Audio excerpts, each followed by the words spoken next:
Hello, I just watched a video that Sleepy Readers put up that talk a little bit about creators' rights and with Neil Gaiman and Todd McFarlane and some of the characters, but it's an interesting video for sure, an interesting topic that I want to elaborate a little bit more on. And the whole problem with creators right have existed in comic books for a long time, and we all are, most of us of course are aware of the problem with Jack Kirby and all the creations that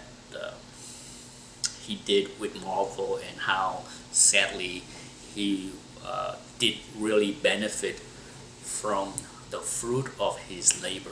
Um, and it's a shame.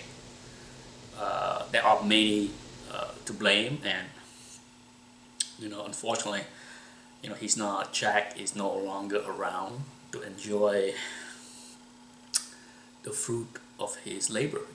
Can you imagine if Jack Kirby is alive today, and with all the success that Marvel and Disney have with all the movies? It would break his heart if he was not even compensated, even just a little bit. Um,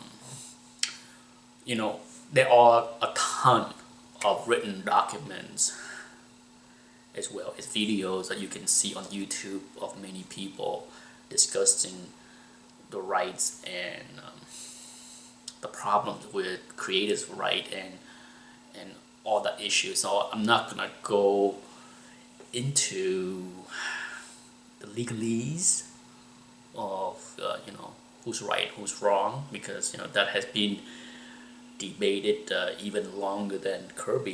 You can go back to the issues with Schuster and Siegel, who created Superman, and how they fought for years and decades to get their rights for that for Superman. So this has always been issues with creation in general, and so I want to focus this video more on that. First and foremost, we live in a society that is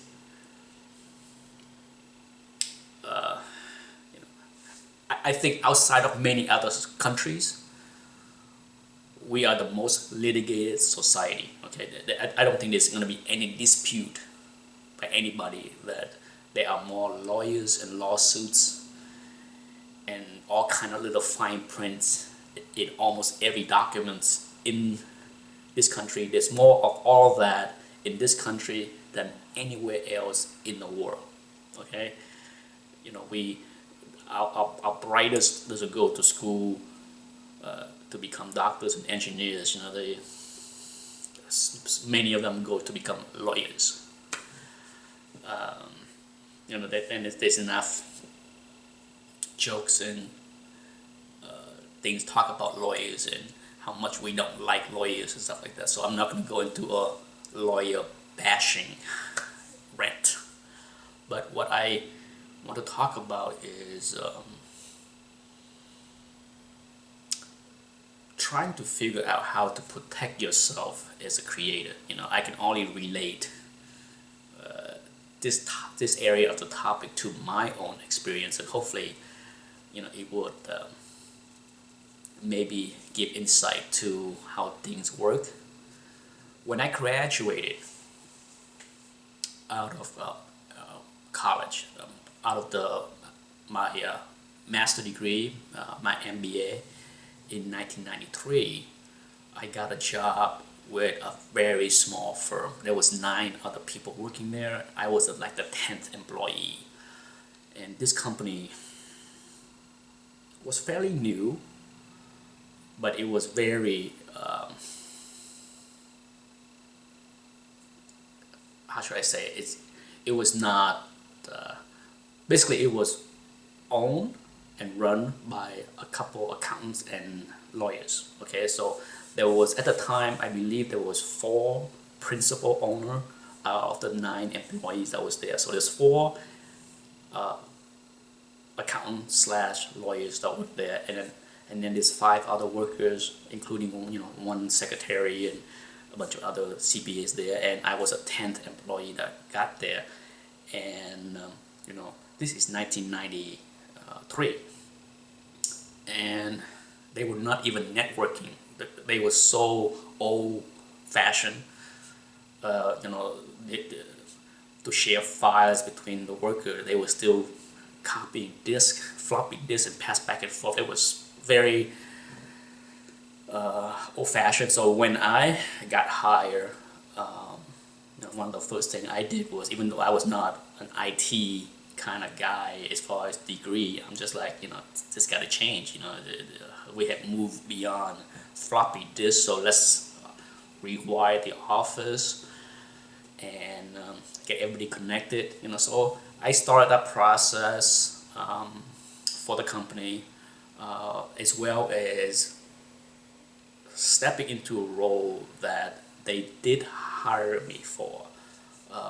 When they hired me, I had no understanding of what they were doing. But one of the things that caught their attention was my ability to program the right codes. So they had a good business idea of what they want to do, but they don't know how to get it done. Heck, they couldn't even figure out how to network the office. So when it comes down to computers and technology, they're a bunch of accountants or lawyers that know nothing about those kind of stuff, but they had good ideas.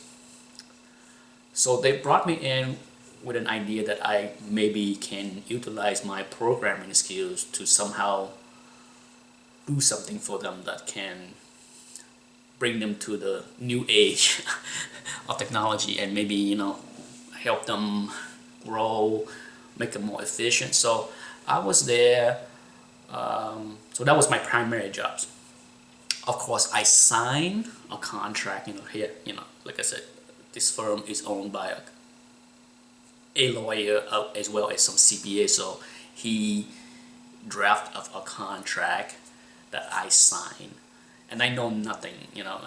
I was 26 years old, 27. I was just happy to have a job.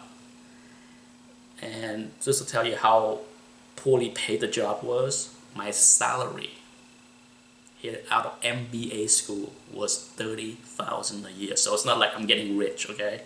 So I got paid $30,000 with the understanding that my primary job is to somehow write a program that can basically transform the business into the modern age. So I signed a contract. I really didn't I didn't know anything about creative rights or who owned, that was my job. I was just gonna do it. So I spent a good almost 2 years working there, doing everything I could, and finally, by the end of my second year there, I finished a program. To not go into more boring stuff, it's an accounting software. Okay, it's an accounting software that was specifically used for the specific niche of the accounting business that they were in. The accounting software allowed them to be,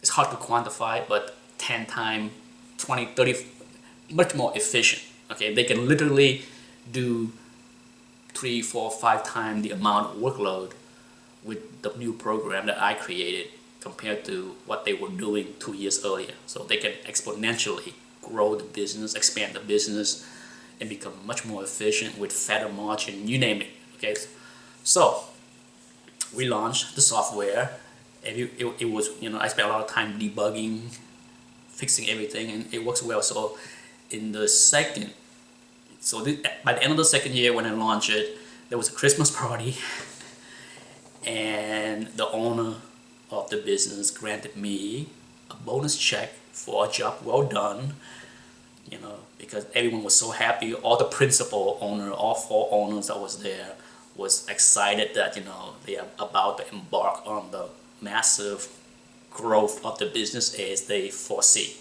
with the new software. And they give you a bonus check, and the owner literally said this to me. This is his exact word. This should be enough for a plane ticket to fly home to visit your family in Boston. Exact phrase. So I opened the envelope, and the bonus check was $400. Okay, 400. I didn't know what to think. I was still fairly green in the business at the time, but I know enough about what I had done that I felt the $400 bonus was not sufficient, to be polite.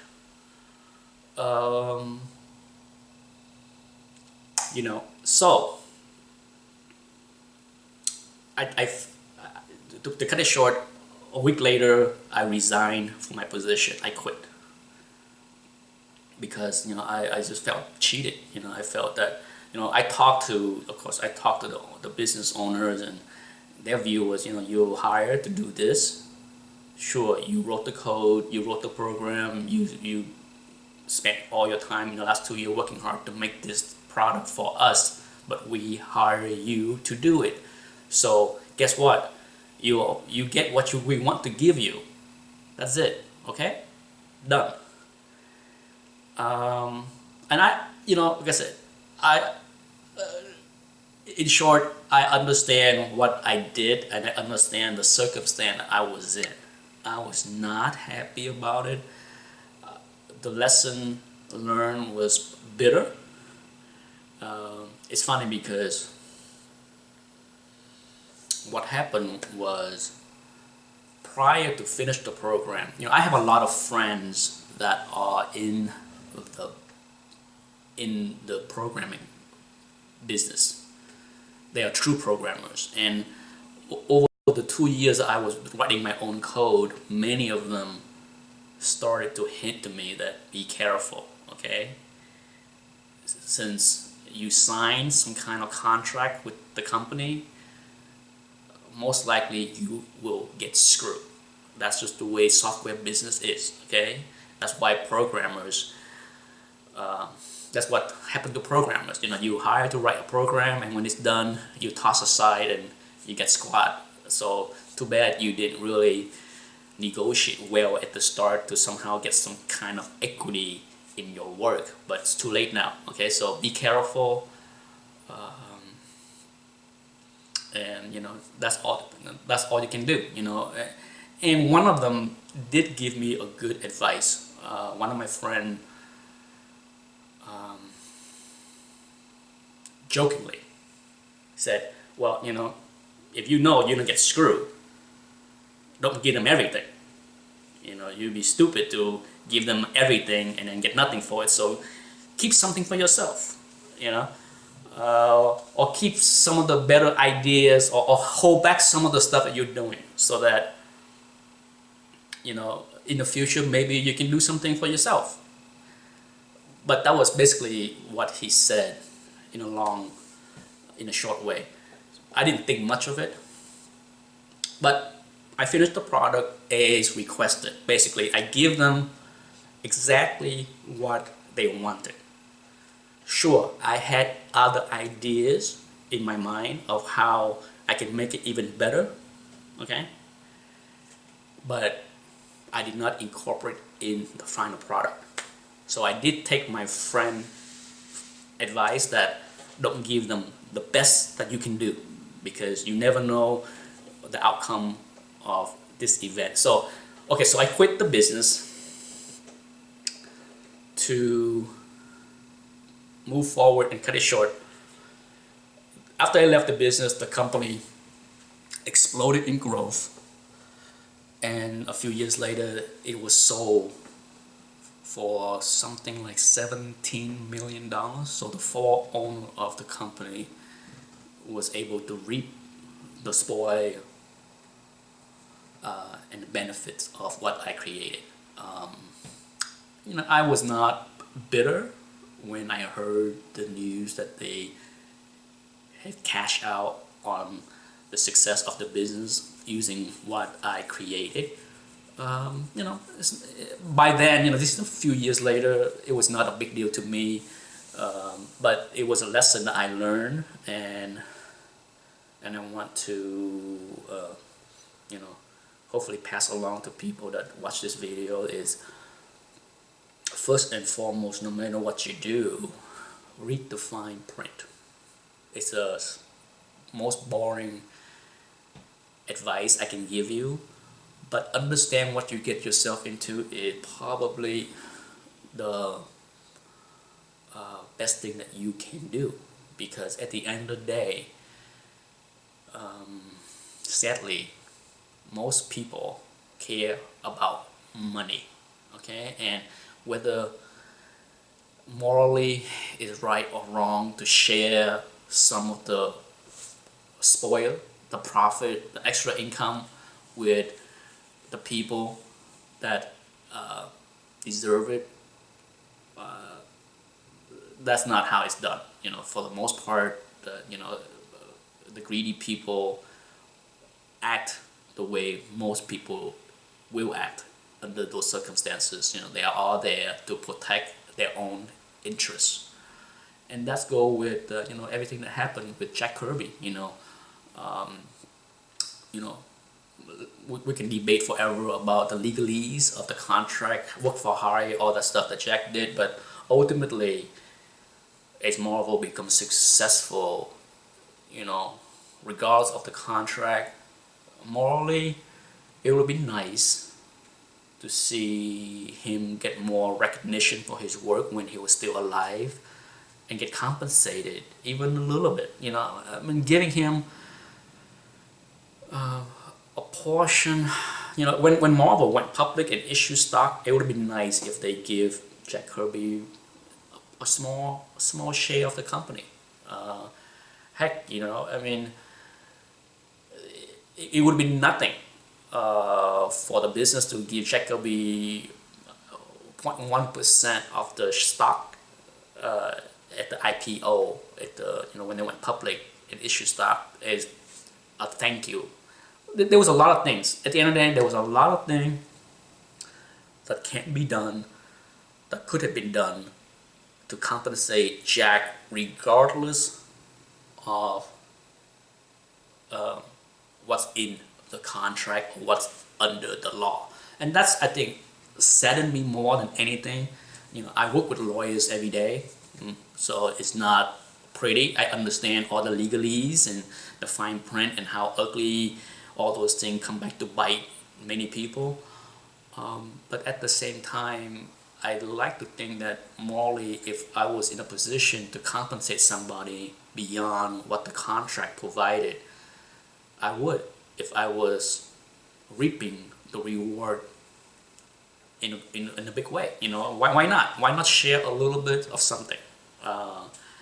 So in that, that's, I think, what makes me sad about this whole debate between Jack, Stan, Marvel, or Cisco, Schuster, DC, the whole thing. Everybody that have been fighting for creative rights and ownerships,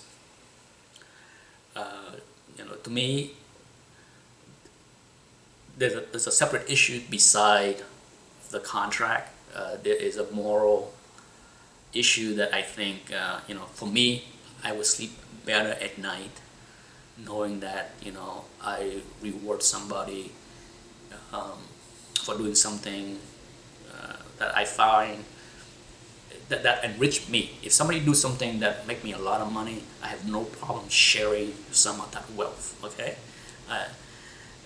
It's not about the money all the time for me. But anyhow, I'm not sure if this video make any sense or help anybody out there, But to end the video, I want to say there's a happy ending to my story.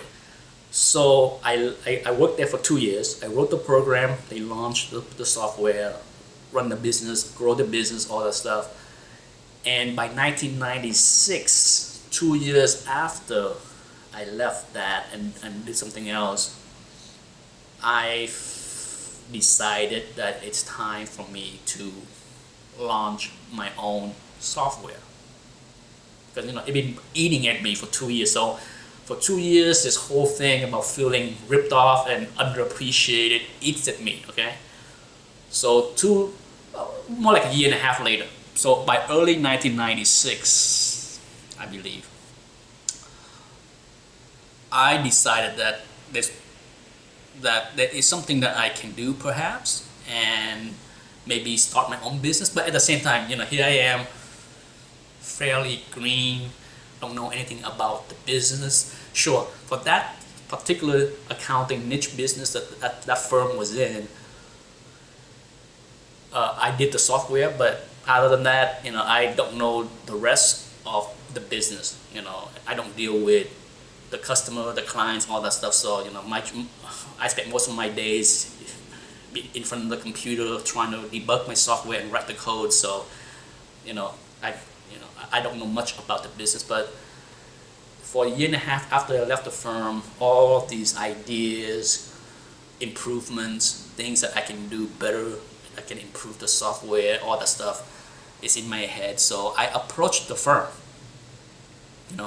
I was still friends with many of the people that worked there, and I approached the firm and said, I can improve what I did 2 years ago for you. There's a way that I have been thinking about what I can do to make it better in many ways. And I'm only asking for a fair share of the business. So, if you want to bring me in as a small partner, partial owner, something, I will bring what I know and rewrite, improve the software. But I just want to be treated fairly this time. The very next day, I was served with paper. They were suing me to stop doing anything. It was ugly. Here I was thinking I was doing the right thing by going there and say, listen, I want to be friends. I have a few ideas or a lot of ideas on how I can improve the software even more. And I'd like to work with you guys again. And what they do, they hire a lawyer trying to stop me from doing what I'm doing. So to make the long story short, I was able to do what I want to do on my own. Basically, they put some restriction to what I can and can't do, or can or can't say. Basically, I can't say that I used to work for them. I can't say that I wrote the software for them. I can't say that there's a lot of things that I can do, but there's a lot of things I can't do. But at the heart of the matters was they telling me to my face that, so what, you are just a computer geek, you know nothing about the business, so go ahead, go out there and try to do what you do. You have no contacts, you have no client, nobody knows who the hell you are. Good luck. Go ahead and waste your time, because they believe that the restriction that they put on me and my own ideas was enough to fail me.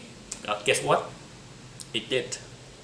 And I'm happy to say that maybe I didn't cash out $4 million like each of the four owners got a few years ago, but let me say that my own business has earned a lot more than that. So in the end, there's a happy ending to my story. So if you feel cheated, the best thing that you can do is do something on your own. Surely it's not that easy. I can tell you there was a lot of hard work, a lot of 80, 100 hours kind of work week for years. to get the business, but you know, I busted my butt to achieve the American dream, and I did it, and it was very gratifying to know that I made it on my own. And you know, I have a lot of thanks for those 4 guys to screw me back then. So you know, my best advice to people that felt that they were cheated is go out there and try it on your own.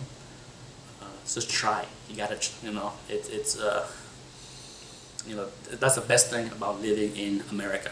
Okay, there is an opportunity for those that willing to make some sacrifice. And you know, I'd be the first to say that success is not about trying and working hard. There's a lot of components that go into my success: timing, luck, hard work, you name it. Everything play a part in it. Okay. So anyhow, the phone is ringing. I gotta go.